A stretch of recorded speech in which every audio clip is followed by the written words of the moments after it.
In the pre-dawn darkness of Friday, October 13th, 1307, a coordinated military operation unfolded across the Kingdom of France. Doors were splintered and men were dragged from their beds in chains. But these were not common criminals. These were the Knights Templar, the most elite fighting force in Christendom, the legendary warrior monks who had protected pilgrims and defended the Holy Land for nearly 200 years. In a single day, the most powerful and respected military order in the world was decapitated. Their Grand Master was arrested, their immense wealth was seized, and they were accused of the most heinous crimes imaginable: heresy, idolatry, and devil worship. The Vatican has held the records of their secret 7-year trial for centuries. Tonight, we open the archives. The story of the Knights Templar has been sensationalized for centuries. It's a tale that has spawned countless books, movies, and conspiracy theories. But the truth, hidden in the dusty parchments of the Vatican Apostolic Archives, is more shocking and more tragic than any fiction. It's a story of a greedy king, a weak pope, and the brutal destruction of a noble order, not because they were heretics, but because they had become too powerful and too rich. To understand the trial, we must first understand who the Templars were.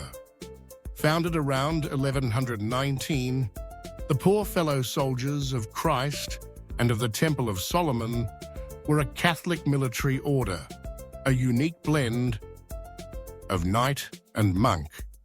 They took vows of poverty, chastity, and obedience, and their mission was to protect Christian pilgrims on their journey to the Holy Land.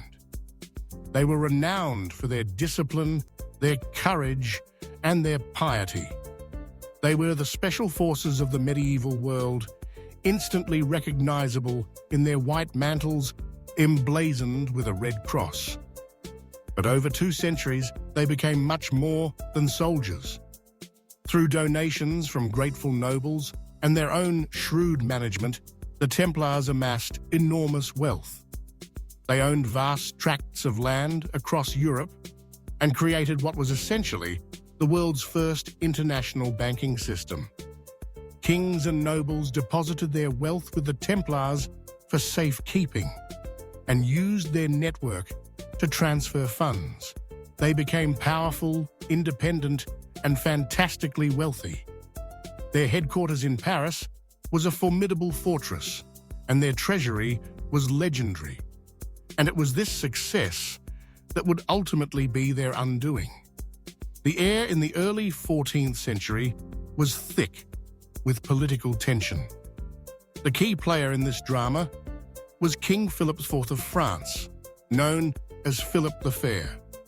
He was a ruthless and ambitious ruler, constantly at war and deeply in debt. He had already debased the currency, expelled the Jews to seize their assets, and was now eyeing the one institution in his kingdom that was wealthier than he was, the Knights Templar. Philip saw the Templars as a state within a state, a powerful organization that was not under his direct control, and whose wealth could solve all of his financial problems. He needed a way to destroy them and take their money. But he couldn't just attack them militarily.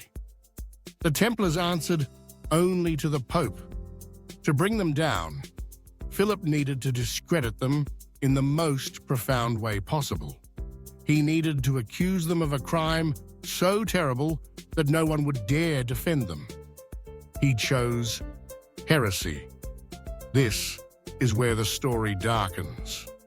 Philip began a vicious smear campaign, spreading rumors that the Templars' secret initiation rites involved denying Christ, spitting on the cross, and worshipping an idol in the form of a severed head called Baphomet.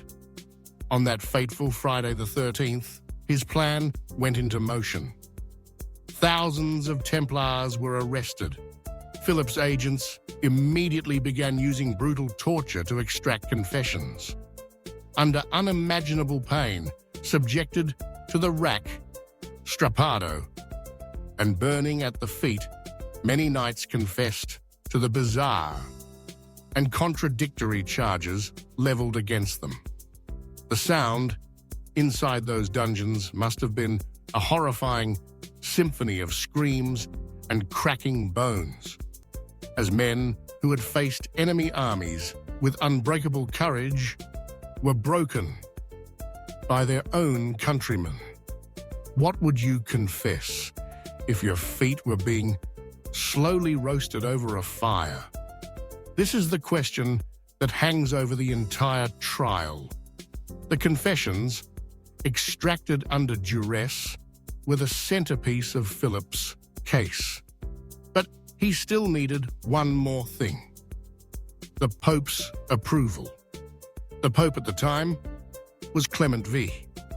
He was a Frenchman who owed his election to Philip's influence and had even moved the papacy from Rome to Avignon in France, beginning a period known as the Avignon Papacy. Clement was in a very difficult position. He was institutionally the most powerful man in Europe, but he was politically weak and under the thumb of the French king. Initially, Pope Clement was outraged by Philip's actions. The Templars were a papal order, and Philip had no authority to arrest them. But Philip presented him with the stack of confessions. The Pope, faced with what appeared to be overwhelming evidence and immense political pressure, buckled. He issued a papal bull, ordering all Christian monarchs to arrest the Templars in their own lands and seize their assets. The papal-led trial had begun. But then, something remarkable happened. When the Templars were brought before the Pope's own commissioners and were not under the direct threat of Philip's torturers, many of them recanted their confessions. They stated with great courage that they had lied under torture and that the order was innocent of all charges. One of them, Jacques de Molay, the Grand Master of the Order, wrote a letter to the Pope defending the Templars' honor and faith. This is where the historical narrative gets fascinating and where the Vatican archives provide a stunning revelation. For centuries, the official story was that the Pope, convinced by the confessions, condemned the Templars as heretics. But in 2001, a historian named Barbara Frail was working in the Vatican archives and stumbled upon a document that had been misfiled for centuries. It became known as the Chinon Parchment. The Chinon Parchment was the official record of a papal investigation into the high-ranking Templar leaders, including the Grand Master Jacques de Molay, conducted in 1308. In this document, the knights confessed to certain scandalous rituals, such as denial of Christ during their secret initiation. But they explained it was a simulated ritual, a test of obedience, designed to prepare them for what they might face if captured by the Saracens. Critically, after hearing their explanations, the Papal Commission, acting with the full authority of Pope Clement V, granted them absolution. The document states that the Pope declared them not to be heretics and restored them to the sacraments. So what does this mean? It means that Pope Clement knew the Templars were not guilty of heresy. He had absolved them, but he was too politically weak to stand up to King Philip. The king wanted the Templars destroyed, and he was not going to be denied.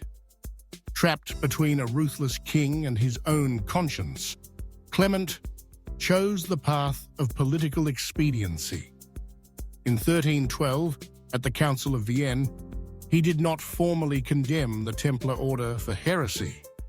Instead, he suppressed it officially dissolving the order for the good of the church and to avoid scandal. It was a legalistic move that allowed him to say he never condemned them, while still giving Philip what he wanted. The Templars' vast wealth was ordered to be transferred to another military order, the Knights Hospitaller. But King Philip managed to collect a massive amount in fines and taxes, effectively bankrupting the Templars' French holdings. The final tragic act came in 1314.